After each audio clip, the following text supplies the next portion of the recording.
कि 1992 में भारत के स्टॉक मार्केट में एक ऐसा तूफान आया जिसने बड़े बड़े निवेशकों के सारे सपने चकनाचूर कर दिए। मार्केट क्रैश हो गया, मार्केट क्रैश हो गया, मार्केट क्रैश हो गया।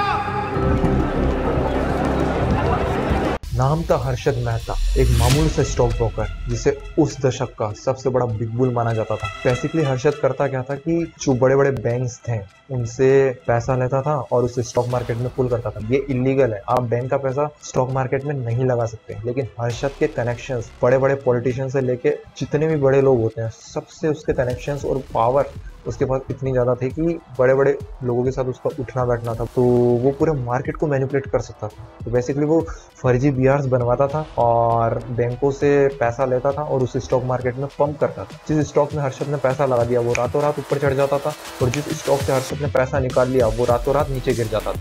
तो ऐसा करके भाई साहब उस बंदे ने 5000 करोड़ से ज़्यादा का स्कैम किया था। और जब ये घोटाला खुला तो सेंसेक्स 4500 से गिरकर 2500 पर आ गया था। तो बेसिकली इस घोटाले को जो एक्सपोज किया था वो उस टाइम की फेमस जर्नलिस्ट थी सुचेता दलाल। उसने इस स्कैम को बेसिकली आइडेंटिफाई किया था और इस स्कैम के बारे में मतलब गवर्नमेंट को बताया था और लोगों के बीच में अवेयरनेस फैलाई थी। और मतलब इस स्कैम को जो एक्सपोज करने का सारा श्रेय जाता है वो बेसिकली सुचेता दलाल को जाता है।